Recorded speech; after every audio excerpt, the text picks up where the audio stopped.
नमस्कार विद्यार्थी मित्रांनो, आज 11 ऑगस्ट नवोदय एक्झाम जी आज सर्वांनी दिलेली आहे आणि त्याच अनुषंगाने गणित विषयांचं उत्तरासह स्पष्टीकरण आपण आजच्या या क्लासमध्ये बघणार आहोत। तर बघा, प्रत्येक प्रश्न हा समजावून त्याचं उत्तर कोणतं असेल याचं स्पष्टीकरण या निमित्तानं आज आपण इथे करणार आहोत। गणित विषयामध्ये एक प्रश्न असा आहे की 7.7, 7.07, 7.007 आणि 77.0077 याची बेरीज किती येत असेल। पहिल्यांदा आपण लॉजिक लावूया। बघा कसं लॉजिक लावायचं आहे।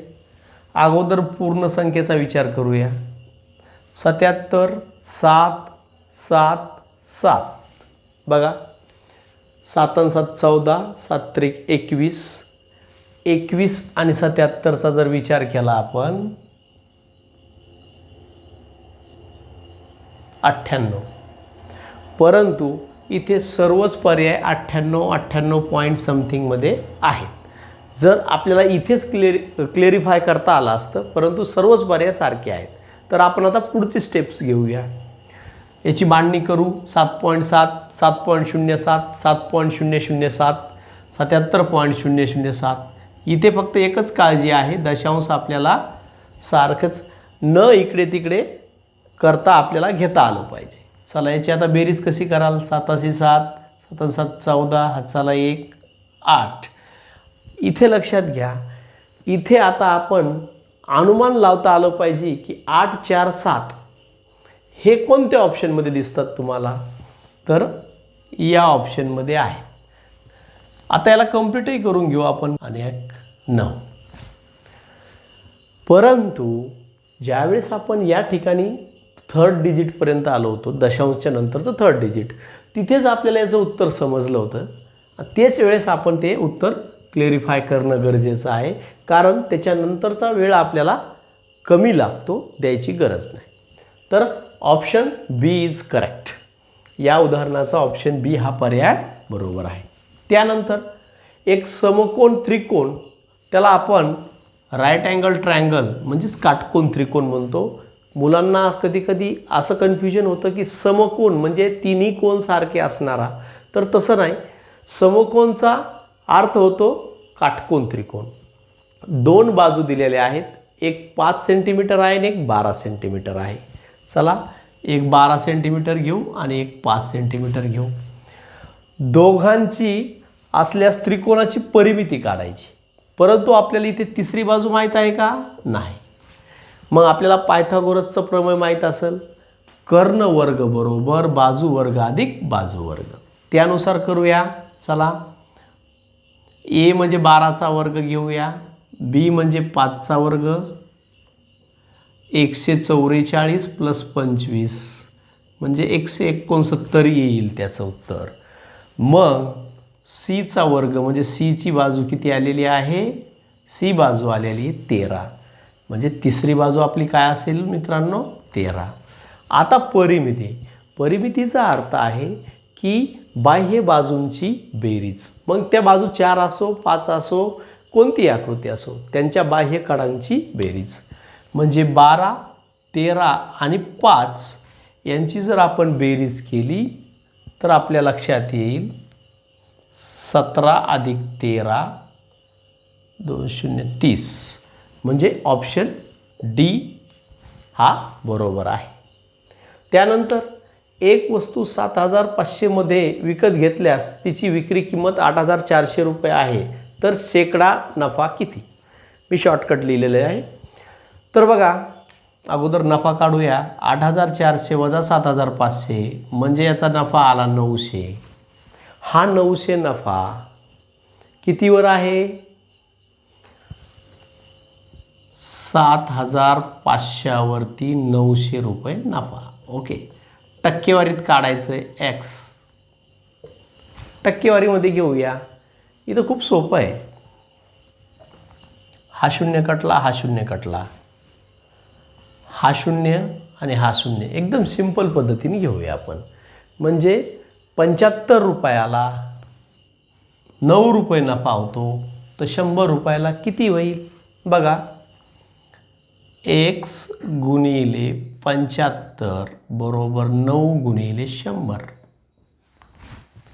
आता इथे 9 भागिले गुणिले 100 भागिले 75, 25चा भाग देऊया. 25 त्रिक 75, 25 चौक 100 म्हणजे 9 चौक 36, 36 भागिले 3 याचं उत्तर येतं 12%. Option C is correct. त्यानंतर एक सामना अर्धा तास चालतो म्हणजे 30 मिनिटे चालतो. किती मिनिटे चालतो? 30 मिनिटे. ओके. त्याचा 1/2 भाग हा आउट टाईम म्हणून असल्यास त्यात मिनिटाचा किती मिनिटाचा असतो?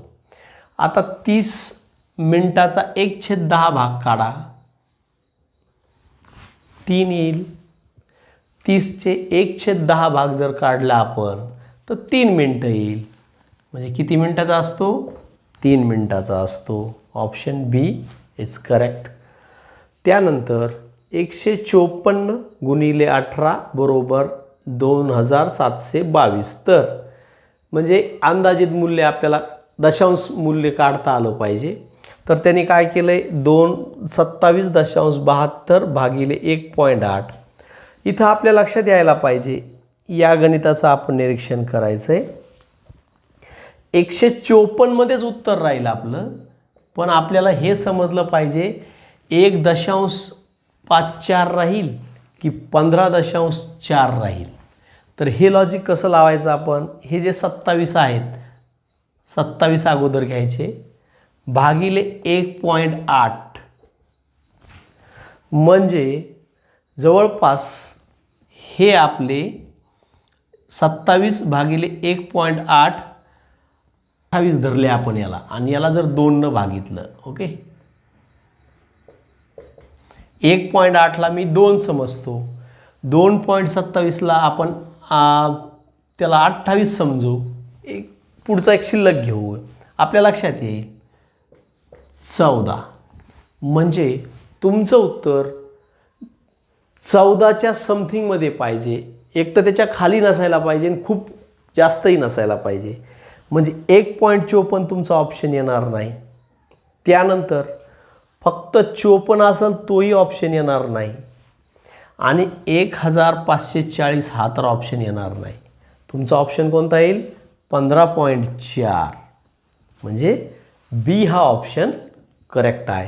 जर आपण प्रत्यक्ष करून पाहिलं तरी तेच उत्तर येतं 15.4. परंतु याच्यात मुलांचा काय होतो? वेळ जातो.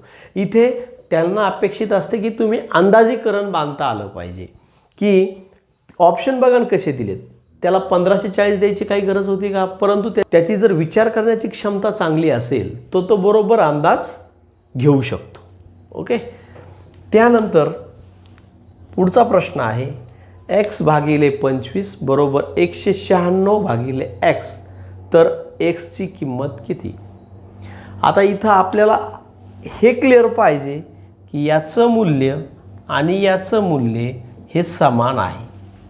याची काही जरी किंमत येत असेल तीच किंमत याची यायला पाहिजे. मग आपण साधंसं लॉजिक आपण लावू शकतो याला. खरं तर हे असंही करता येईल आपल्याला. बघा आता करून दाखवतो मी. x वर्ग आला आहे. ओके. आता 196 गुणिले 25 झालं आहे. आता आपण याचं वर्गमूळ काढून घेऊया. 196 गुणिले 25 याचं किती येईल? 196चं वर्गमूळ 14 गुणिले 5 याचं x.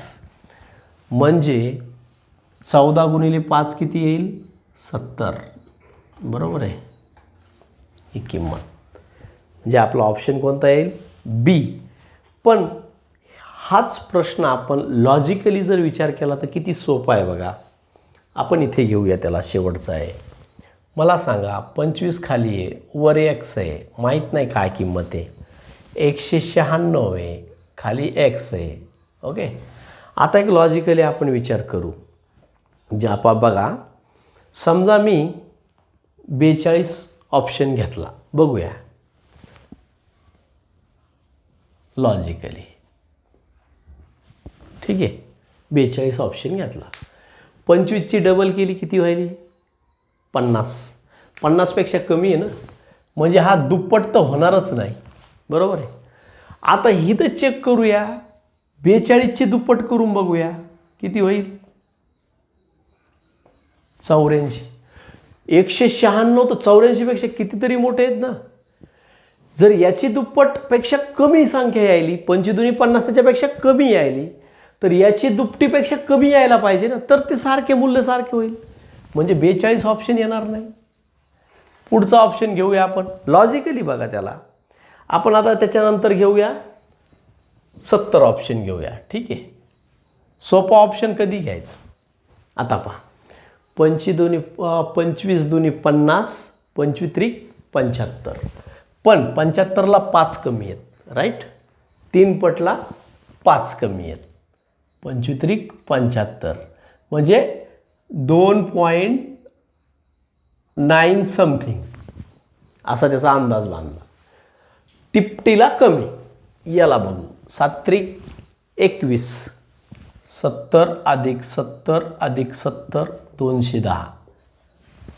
210ला कमी. लक्षात यायला का इथं? म्हणजे इथे प्रमाण मॅच व्हायला आहे. हे तिपटीला कमी, इथे तिपटीला कमी. असा आपल्याला जर त्याचे उदाहरणं सोडवले तर आपल्या लक्षात येईल की आपला बी हा ऑप्शन करेक्ट येतो. दुसरे ऑप्शन घेऊन बघा, ते सुद्धा तुम्हाला तसेच लक्षात येतील. कोणता ऑप्शन आहे? 56. आता 56 जरी घेतला तर आपण याच्या दुपटीपेक्षा जास्त. इथं बघा, याची दुप्पट करा, 112 येईल. त्याच्यापेक्षा तर भरपूर जास्त आहे ना. याची दुप्पट करा.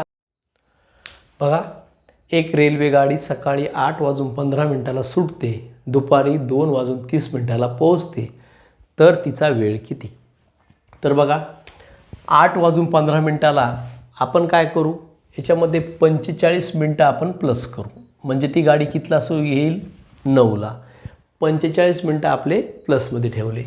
9 ते 10, 10 ते 11, 11 ते 12, 1 तास, 2 तास, 3 तास, 1 आणि हे 2.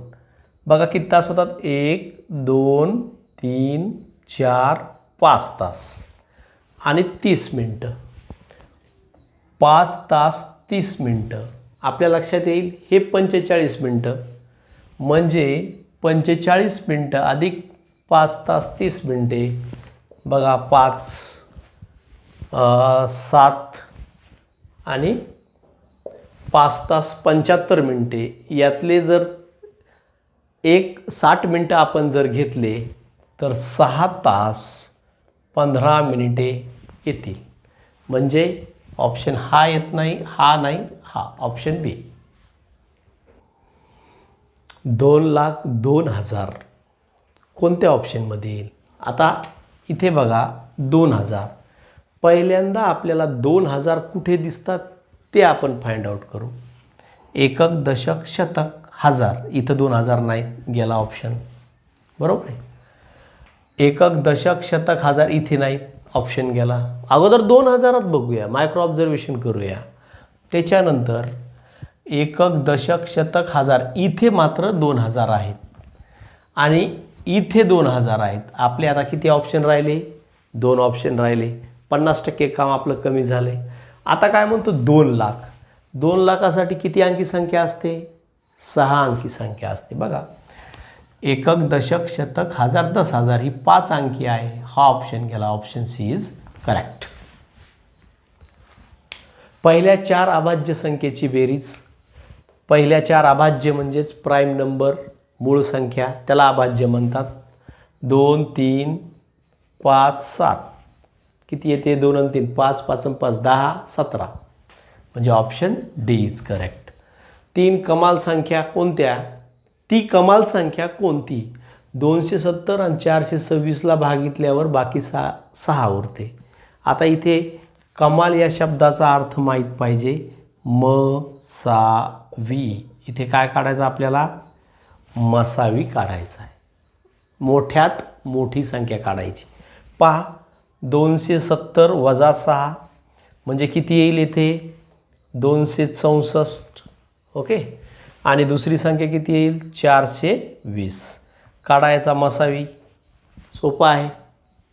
आपण असे करू, दोन मूळ संख्या 1 3 2 हे माहिती आहे तुम्हाला. 2 बे 2 4 बे 1 बे बे 0 0.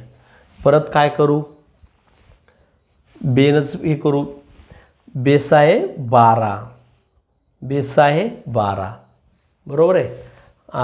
त्याच्यानंतर बे 1 बे बे 5 10 105 येईल. त्यानंतर 3 ही मूळ संख्या घेऊ.